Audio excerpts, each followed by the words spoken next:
Good morning বন্ধুরা, তোমরা কেমন আছো? আশা করি সকলেই ভালো আছো। তো এখন তো একটু বৃষ্টি হচ্ছে, তবে গরম কিন্তু কমছে না। গরম কিন্তু গরমের মনেই রয়ে গেছে, বৃষ্টি যতই হোক। তবে বৃষ্টিটা এবারে অতটা হচ্ছে না। দেখো ছেলে কত বড় হয়ে গেছে, কত কিছু নিয়ে এসছে। কত বাজার করছে আমার ছেলে, ওখানটা রাখ। দেখো অনেক বাজার করে এনেছে। তাই না? এবার কি এনেছে সেটা দেখাতে হবে তো। কি এনেছে? বার নিচে রাখ তো দেখি। নিচে রাখ, সব কটাই নিচে রাখ। ওই আয়, আয়, আয়, আয়, আয়।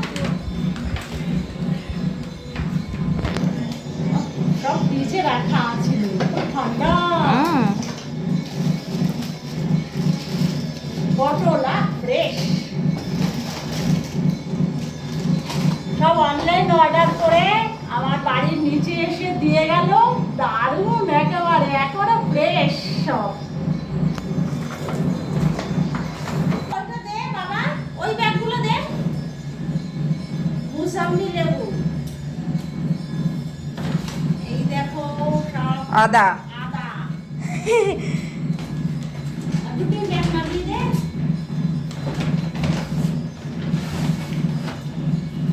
এটাতে আবার কি আছে? মনে হলো না, দেখি তো যে অর্ডার দিয়ে বাড়িতে এসে দিয়ে যায় কিনা। আজকে প্রথম ট্রাই করলাম। ও বাবা, দেখি একেবারে 10 মিনিটের মধ্যে দিয়ে গেল। কলা, একটা কলা আছে। করা আছে না? ভালো নাকি? ঠিকঠাক। দারুণ কলা গুলো, হেভি।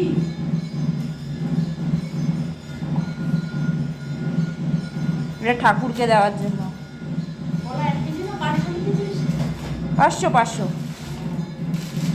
তেমনি দেখো ঢেঁড়স উঠছে, সব প্যাকিং করা।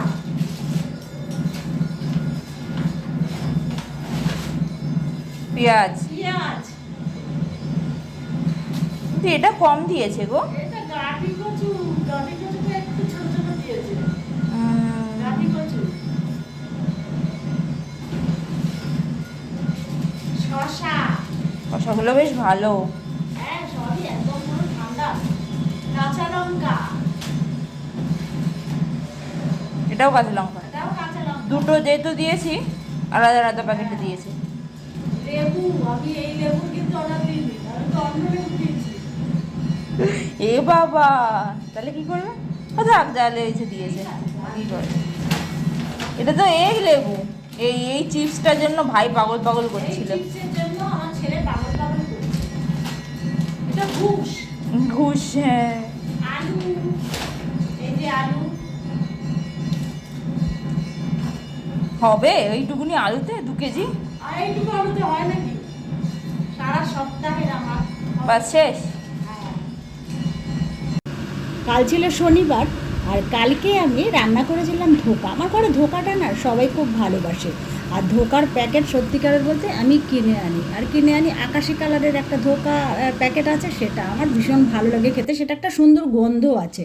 তো সেটাকে আমি প্রথমে না একটুখানি গরম জলে দিয়ে নিয়েছিলাম। একটু চিনি একটু লবণ দিয়ে তারপর থালার মধ্যে বাটির মধ্যে রেখে দিয়েছিলাম 30 মিনিট। তারপরে সেটাকে কড়াইয়ের মধ্যে অল্প তেল দিয়ে একটুখানি ভেজে সেটাকে থালার মধ্যে দিয়ে তারপরে আধা ঘন্টা রেখে সেটাকে আমি সুন্দরভাবে কেটে পিস পিস করে নিয়েছিলাম। এবং তারপরে আমি না সেটাকে ভেজেছি। ভীষণ ভালো লাগে, এই ধোকা ভাজা খেতেও ভীষণ ভালো লাগে। আর ধোকাটা রান্না করব একদম লাস্টে দেবো, নাহলে গলে যাবে। ওই জন্য এই দেখো আমি ধোকাটা ছেড়ে দিয়েছি।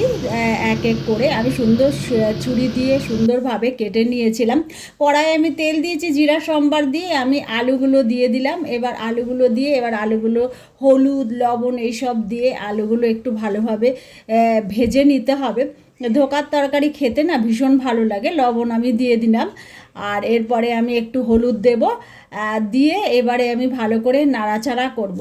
তবে জানো আজকে আমি ভাবছি রান্না শরীরটা ভালো না, তো আজকে আমি ভাবছি কোনো লঙ্কার গুঁড়োই দেবো না, প্লেন এমনি জিরে টমেটো আর কাঁচা লঙ্কা এমনি দিয়ে রান্না করব। তোমরা যদি চাও তোমরা কিন্তু লঙ্কার গুঁড়ো দিয়ে নিতে পারো। আমি জিরে দিলাম, এই দেখো জিরে আর আদা দুটো পেস্ট করে দিয়েছি, আর একটু লবণ হলুদ দিয়ে নিলাম, দিয়ে এবার ভালোভাবে একটু কষিয়ে নেব।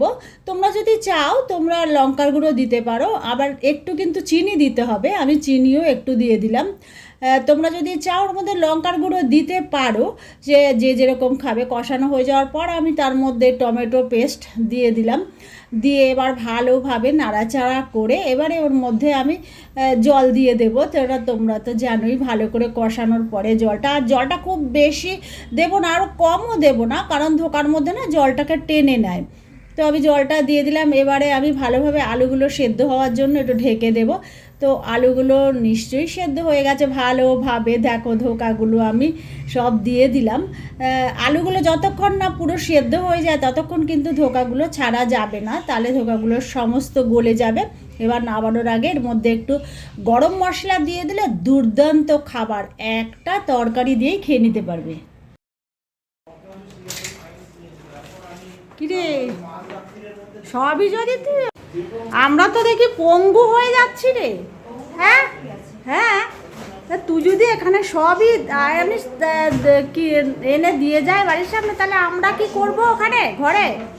আমরা কিছু আনবো না নাকি? সত্যি সত্যি তাই, বাবার অনেক কাজ কমে যাচ্ছে। বাবা ভাবছে এটা কি হলো, আমার কাজ কেন এত কমে যাচ্ছে।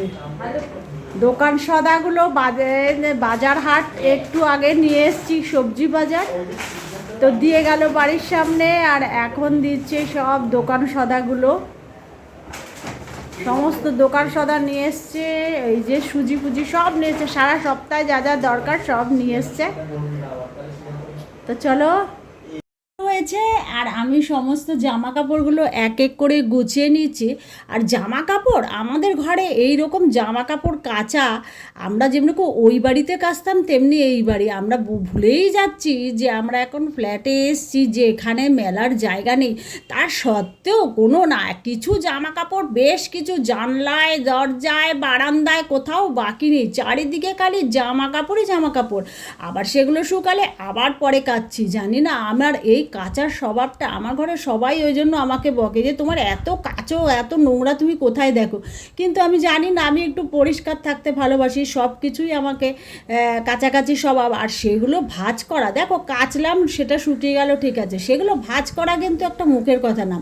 প্রচুর পরিমাণে জামা কাপড় আমাকে ডেলি ভাঁজ করতে হয়, আর ভাঁজ করার জন্য আলনায় কতটা জামা কাপড় রাখবো। সেই জন্য না আমি দুটো ওই বড় বড় লম্বা লম্বা ঝাঁঝরি মতো কিনেছি, সেগুলোর মধ্যেই আমি আমাদের মেয়েদের জামা কাপড়গুলো, অর্থাৎ আমার মেয়ে আর আমার জামা কাপড়গুলো রাখি। আর বেশি কথা বলছি না তোমাদের, আমার ভিডিওটা ভালো লাগলে অবশ্যই লাইক শেয়ার কমেন্ট করবে, নিত্য নতুন ভিডিও পেতে আমার চ্যানেলকে অবশ্যই সাবস্ক্রাইব করবে। টাটা।